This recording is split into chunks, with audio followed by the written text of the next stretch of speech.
Guys, E20 petrol എന്നെ പറ്റിച്ചു, നിങ്ങളെയും പറ്റിച്ചു കൊണ്ടിരിക്കുകയാണ്. അപ്പം എന്നെ എങ്ങനെയാണ് പറ്റിച്ചതെന്ന് ഞാൻ പറഞ്ഞുതരാം. എൻ്റെ വണ്ടി കംപ്ലീറ്റ്ലി ഡൗൺ ആയിപ്പോയി. എൻ്റെ ബുള്ളറ്റ് ഞാൻ 1 വീക്കോളം എൻ്റെ വീട്ടിൽ നിർത്തിയിട്ട സമയത്ത്, അതിനുശേഷം ഞാൻ വണ്ടി സ്റ്റാർട്ട് ചെയ്തു. വണ്ടി സ്റ്റാർട്ടാവുന്നില്ല. തള്ളി സ്റ്റാർട്ട് ചെയ്തു, അതും ആവുന്നില്ല. ഒരു രക്ഷയില്ല. വണ്ടി അവസാനം ഞാൻ ഒരു പിക്കപ്പ് വാനിൽ കയറ്റി ഞാൻ വർക്ക്ഷോപ്പിൽ എത്തിച്ചു. അപ്പോൾ അവിടെ എത്തിച്ച സമയത്ത് അവർ എനിക്ക് കാണിച്ചു തന്ന കുറച്ച് കാര്യങ്ങളും കുറച്ച് കംപ്ലയിൻസുകളും എന്തൊക്കെയാണെന്നാണ് ഇന്ന് ഞാൻ നിങ്ങൾക്ക് പറഞ്ഞുതരാൻ വേണ്ടി പോകുന്നത്. അപ്പോൾ നിങ്ങൾക്കിത് ഉപകാരമാണെങ്കിൽ നിങ്ങൾ മറ്റുള്ളവർക്ക് ഷെയർ ചെയ്ത് കൊടുക്കുക. ഇത് മിക്ക വണ്ടികളും, ഈ ബുള്ളറ്റ് മാത്രമല്ല മറ്റുള്ള എല്ലാ വണ്ടികൾക്കും വരുന്നൊരു കംപ്ലയിൻ്റാണ്. ഇപ്പം എന്തായാലും എല്ലാ വണ്ടിക്കാർക്കും വന്നുകൊണ്ടിരിക്കുന്നുണ്ട്, വരുന്നുമുണ്ട്. കുറേ ആളുകൾ പറയുന്നില്ല, കുറേ ആൾ പറയുന്നുണ്ട്. അപ്പോൾ ഏതായാലും എന്താണ് സംഭവം എന്ന് ഞാൻ ഇപ്പോൾ കാണിച്ചു തരാം. ഗൈസ്, ഇതാണ് എൻ്റെ വണ്ടിയുടെ കംപ്ലൈൻറ്റ്. ഇത് നോക്കിയേ, ഇത് കാർബറേറ്ററാണ്. ഈ കാർബറേറ്ററിൽ എന്താണ് കംപ്ലൈൻറ്റ് ഞാൻ പറഞ്ഞുതരാം.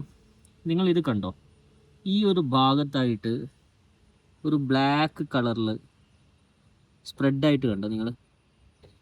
ഇത് കുറച്ച് ക്ലീൻ ആക്കിയ ഏരിയ ആണ്. എന്താണ് സാധനം എന്നറിയാൻ വേണ്ടിയിട്ട് ഇത് എന്താണെന്ന് വെച്ച് കഴിഞ്ഞാൽ E20 പെട്രോളും അതുപോലെ തന്നെ ഇതിൻ്റെ ഉള്ളിലുള്ള കുറച്ച് പാർട്സ് ഉണ്ട്.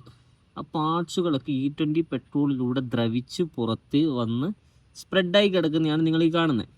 അപ്പോൾ ഈ രണ്ട് കാർബറേറ്റർ, രണ്ട് പീസുകൾ തമ്മിൽ ഇടയിൽ ഒരു ലീക്ക് ഇല്ലാതിരിക്കാൻ വേണ്ടി ചെയ്യുന്ന ഒരു തരം സീല്. ആ സീല് E20 പെട്രോളിലൂടെ ഉരുകി പുറത്തേക്ക് വന്നതാണ് നിങ്ങളിപ്പോൾ ഇത് കാണുന്നത്.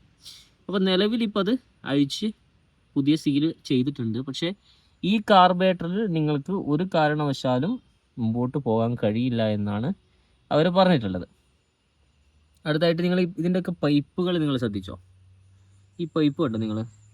ഈ പൈപ്പൊക്കെ ദ്രവിച്ചുകൊണ്ടിരിക്കുകയാണ്.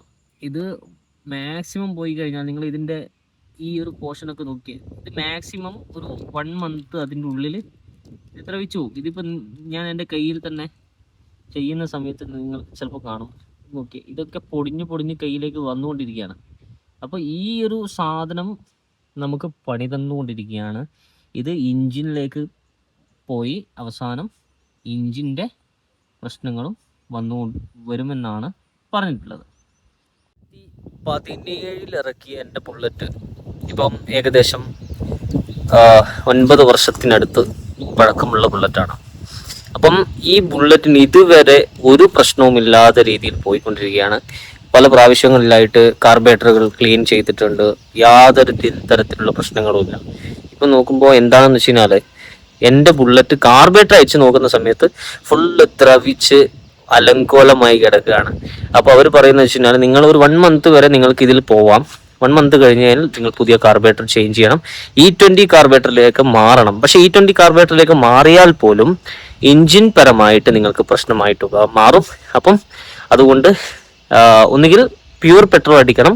പ്യൂർ പെട്രോളിന് ഇപ്പോൾ ഏകദേശം 160 രൂപയാണ് പെർ ലിറ്ററിന് വരുന്നത്. ഇതുപോലെ തന്നെയാണ് കാറുകളുടെയും അവസ്ഥ. എൻ്റെ അൾട്ടോ കാർ ഇപ്പം മൈലേജ് കിട്ടുന്നത് ഓൾമോസ്റ്റ് ഇപ്പോൾ ഒരു 14-13 ആ റേഞ്ചിലാണ് മൈലേജ് കിട്ടുന്നത്. എൻ്റെ ബുള്ളറ്റിനാണെന്നുണ്ടെങ്കിൽ ഇപ്പോൾ ഫസ്റ്റ് കിട്ടുന്നത് 40 കിട്ടുന്നുണ്ടായിരുന്നു, ഇപ്പോൾ ഒരു 25 കിട്ടിയാൽ കിട്ടി.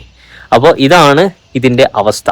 ഒരു 100 മൈലേജ് കിട്ടുന്ന വാഹനങ്ങൾ പോലും, ബൈക്കുകൾ പോലും ഇപ്പോൾ കറൻ്റ്ലി കിട്ടുന്നത് ഒരു 50-60 മാത്രം കിട്ടുന്നത്. അപ്പം നിങ്ങൾ ഇത് പറയുന്ന കളവാണെന്നുണ്ടെങ്കിൽ നിങ്ങളുടെ വാഹനങ്ങളിൽ ഇത് പരിശോധിക്കാവുന്നതാണ്. അപ്പം എല്ലാവരും E20 പെട്രോൾ അടിക്കുന്നവർ ശ്രദ്ധിക്കുക. എനിക്ക് കിട്ടിയ പണി നിങ്ങൾക്കും കിട്ടാതിരിക്കട്ടെ എന്ന് പറഞ്ഞുകൊണ്ട് അടുത്ത വീഡിയോയുമായിട്ട് വരാം. It's me Ilyas.